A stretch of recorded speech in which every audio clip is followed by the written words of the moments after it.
E aí, pessoal, hoje eu vou mostrar para vocês como estou implementando o OpenClaw no NGM. É isso, aproveitava, né, um pouco da história do projeto, como eu cheguei nele, porquê do OpenClaw, né? Então, a gente está aqui com essa novidade, né? E aí eu vou focar dessa história, o porquê do OpenClaw, as configurações que a gente já está implementando e, por fim, agora aí houve ontem, no caso, né, hoje é dia 5, eu estou gravando esse vídeo, ontem a Dropkey cortou a utilização do Cloud no OpenClaw e outras plataformas que poderiam usar ela como third party. É isso, então vem comigo nesse vídeo. E pessoal, antes de tudo, eu estou usando aqui o Lux. Esse aqui é uma ferramenta de apresentação que eu fiz 100% com o Cloud Code e ela tem me ajudado bastante, né? Ela tem vários modos, tem modo full screen, a gente pode ajustar os slides, texto aqui no visual de cada slide, e essa apresentação foi gerada 100% por ele, beleza? E o que mais?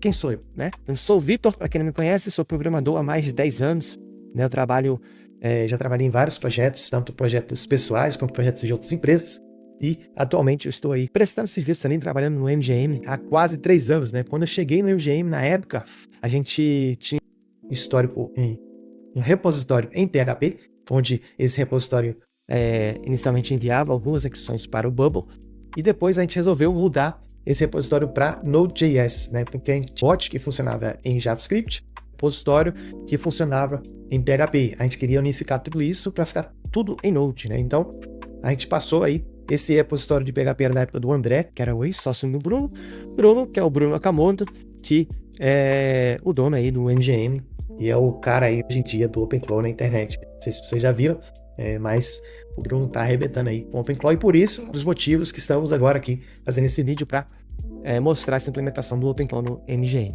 E aí, fato histórico aí no NGM, né, algo que fez com que a gente chegasse até esse momento que estamos hoje aqui, foi mais ou menos em outubro do ano passado, quando de repente todos os nossos números foram banidos, né? Então, assim, o NGM, ele foi feito, né, para ser bot que fica nos grupos gerando resumo para aquele grupo. Então, diariamente o resumo entrava naquele grupo e era feito isso, né? Então o bot ficava lá dentro ouvindo aquele grupo, e aí o grupo, sei lá, 300, 400 mensagens, era gerar resumo ali naquele dia em determinado horário, o horário que o bot ali ele queria, né? Mas aí então, a gente teve todos os nossos números banidos, e do nada uma ferramenta que gerava resumo não conseguia mais gerar resumo porque não tinha mais os números nos grupos, né? Então, esse foi, eu lembro até hoje o Bruno me ligando, a gente bateu papo sobre o que fazer, né, naquele momento ali. E os motivos que o nosso bot foi banido foi porque eles estavam mandando mensagem em vários grupos, né? Então a gente tinha bots com 300, 400 grupos. Imagina ele mandar 300, 400 mensagens nesses grupos usando a API não oficial, porque a API oficial não tem suporte para grupos ainda. E aí, na conversa com o Bruno, a gente achou por bem mudar o sistema de analytics, né, onde nossos bots ficariam no grupo, apenas ouvindo os grupos. E nessa época o Igor já estava com a gente também. O Igor também topou a ideia, achou legal. Então a gente resolveu mudar. Então, com essa mudança, a gente poderia ter continuado com o Bubble no front-end, mas a gente aproveitou e falou assim, cara, Cloud Code chegando, IA mandando, vamos trazer tudo para o código, que vai ser tudo muito mais rápido, né? Muito mais prático, né? E foi aí que surgiu a ideia, então, da reconstrução usando o Next.js do zero, né? Então a gente optou ali por usar o Next.js do zero, né? Então com isso o NGM ficou mais robusto depois da crise, né? A gente pegou em 3 meses praticamente, né? Foi janeiro, fevereiro e março. A gente reconstruiu praticamente todo o NGM do zero.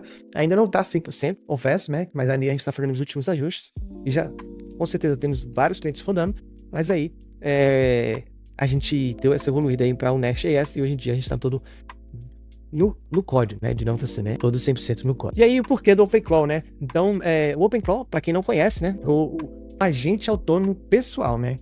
Ele não é um chatbot, não é igual o ChatGPT que você vai ali e escreve textozinho e obtém uma resposta, não. Ele é um agente autônomo que tem memória, executa tarefas, agenda, ordena múltiplos agentes. Então, a gente fala com outro agente para fazer uma determinada atividade, etc, né?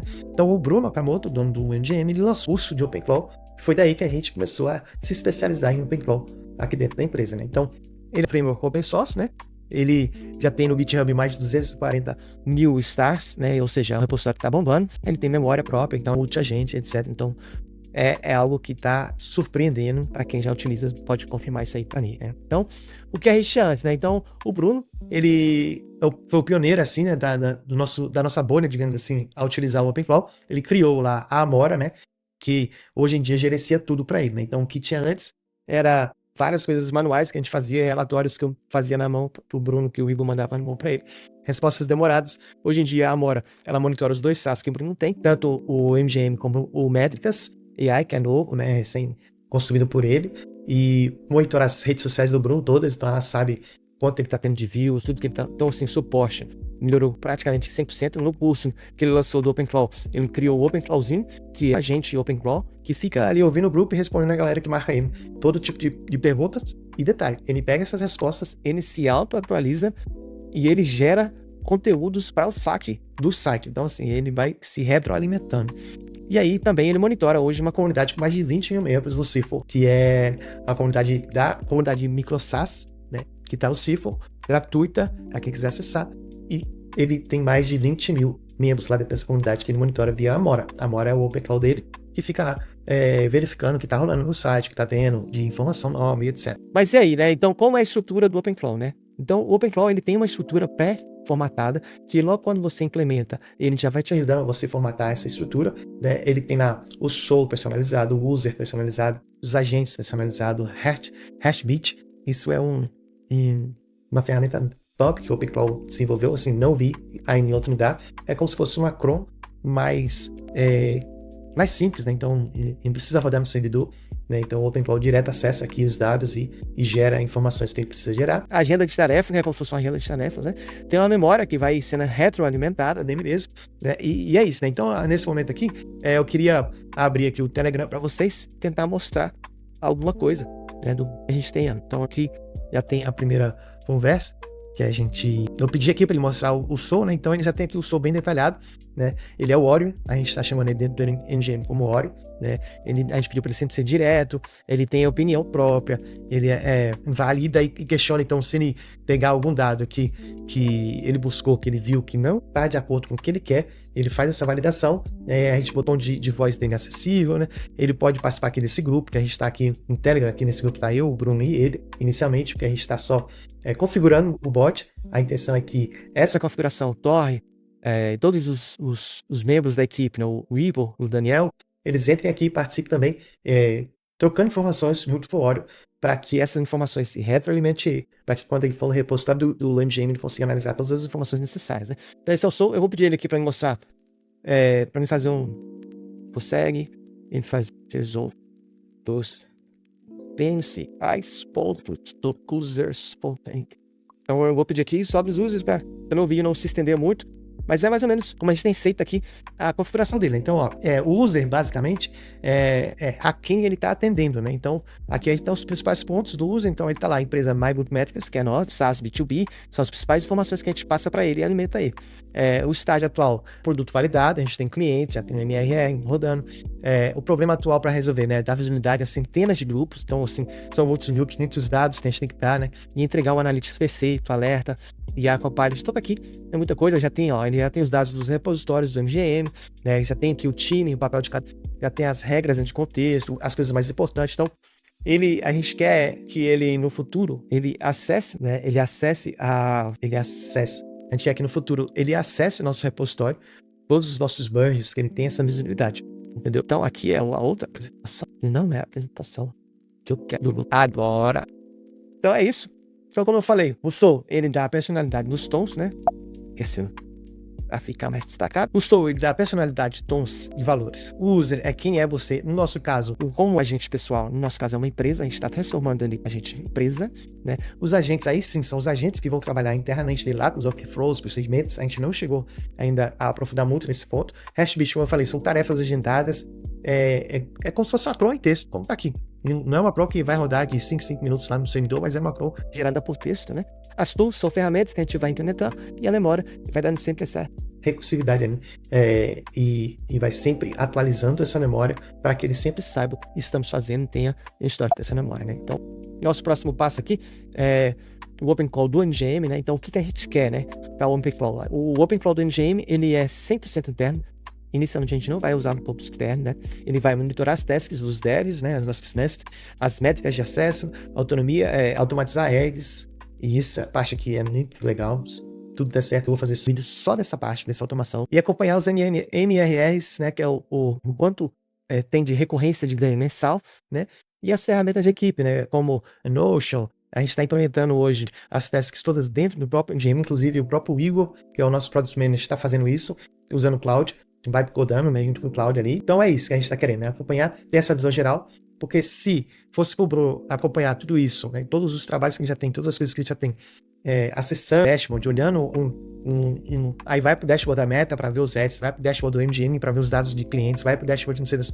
Cara, é enviar pro Igor, que é o Product Manager no RunGame. Aí vai na Meta, faz uma coisa, vai sei lá, no Notion, vê outra coisa, vai no dashboard do MGM, vê outra coisa, cliente X, ele não tá sabendo. Então, até com a ferramenta de chat que a gente tem, que a gente utiliza para atendimento ao cliente, a gente vai plugar o nosso OpenClaw lá, a pegar essas informações do que os clientes estão reclamando mais e ter esse acesso. E poder, às vezes, até no futuro botar o próprio OpenClaw para corrigir essas falhas e gerar PRs pra gente lá no nosso GitHub. Então, e aí, cara, no meio disso tudo, nessa implementação, aconteceu algo que foi triste, né? Porque, assim, o Cloud, ele é fenomenal. Inclusive o Lux, né? Que é essa apresentação que eu tô falando, que eu desenvolvi todo em Cloud, 100% vibe codado, vamos dizer assim, com o Cloud. E, pô, isso em 30 minutos não, né? Essa apresentação ficou gerada em 30 minutos, mas, assim, o sistema todo, gastei 2 horas e meia no máximo pra fazer com o Cloud. E agora é só replicar, né? Mas aí, resumindo, a Drop foi lá e cortou o Cloud de todas as ferramentas terceiras. Então hoje, né, ontem, no caso, hoje é dia 5 de abril, ontem a Drop, cortou o Cloud do OpenClaw, qualquer outra ferramenta que conectasse via dados terceiros, né? As assinaturas agora não cobrem mais third party, que é essa que eu tô falando, esse dado de terceiro. Agora só pode conectar via API. Então, se eu quero usar o OpenClaw, posso usar, usando o Cloud. Porém, eu tenho que conectar via API. Isso aí, cara, deixa os custos até 50 vezes mais caro. Uma vez eu conectei, para utilizar via API para teste, qual era mais barato, eu coloquei $5 e não durou 15 minutos de uso. Então, assim, é surreal. Mas aí, ponto que pode ser o pivô dessa confusão toda, ou não. Eu não tô aqui também para gerar polêmica nesse vídeo. É esse Peter Steinberg. Ele foi o criador do OpenClaw e hoje ele foi para OpenAI. Ele foi contratado pela OpenAI. Então, pode ser tipo uma guerrinha da Anthropic? Acho que não. Eu sou uma empresa muito grande para esse tipo de coisa, né? Mas eu vejo aqui talvez até como algo positivo. Por quê, né? Porque nossa principal alternativa, né? E uma das grandes vantagens do OpenClaw também, tem que se dizer, né? É que ele não é travado ao cloud, né? Ele suporta múltiplas NDNs, né? Então, a nossa principal alternativa hoje é o Codex da OpenAI, e eu vou ser bem sincero, não chega aos pés do Opus 4.6. Vai que, né? Vai que esse cara, estando lá dentro do GPT, ele consiga fazer essa integração melhor. E o Codex, que a OpenAI já falou, que está autorizado a usar à vontade, o OpenClaw já, entendeu? Inclusive, se vai no site do OpenClaw, você vai ver os patrocinadores do OpenClaw, o IGE, a OpenAI, então tá liberado. Mas não tem a qualidade do Opus, tá? Não tem a qualidade do Opus. Como eu já falei, ele suporta múltiplos NNNs, né? Vamos ver aí as cenas dos próximos capítulos. Dessa semana que vem, vou tentar trazer um novo vídeo mostrando como ficou tudo isso, né? E se tem alguma estratégia, se tem alguma novidade que a gente pode trazer para vocês de como utilizar o Cloud da melhor forma, né? Aí, pra gente finalizar, né? É esse o nosso futuro, é o futuro do MGM. A gente quer mais gente autônomo, é isso que a gente quer. Nosso Orion do MGM, ele vai ser gente autônomo, que conhece o negócio, ele sabe tudo o que está acontecendo, ele consegue englobar tudo, ele vai ter informações das tasks dos desenvolvedores, ele vai ter informação de negócio, ele vai ter informação de ads que está performando bem ou mal, ele vai ter todas essas informações 24 horas, 7 dias na semana, 30 dias no mês, e os meses que tem 31 dias. Então ele vai ser bem flexível e todo o time do MGM vai poder trabalhar em cima dele. Beleza? Pessoal, muito obrigado para você que ficou até aqui, para você que conseguiu ver aí até aqui esse momento da apresentação. Eu te peço de coração, dê o seu like, dê o joinha, porque o canal eu tô começando, estamos engateando ainda, mas eu quero fazer muitos cases como esse. Quero fazer também vídeos onde a gente vai programar junto, onde a gente vai trazer informações juntas. E creio que agora com o Lux eu vou conseguir fazer mais apresentações assim, mais fáceis de ser ditas e de fazer vídeos. E com isso eu vou acelerar o tempo para que eu possa trazer mais conteúdo para vocês aí, tá? É isso, dê o seu like, o seu joinha, me siga caso você não siga ainda. E tamo junto, é só o começo. Valeu, abraço!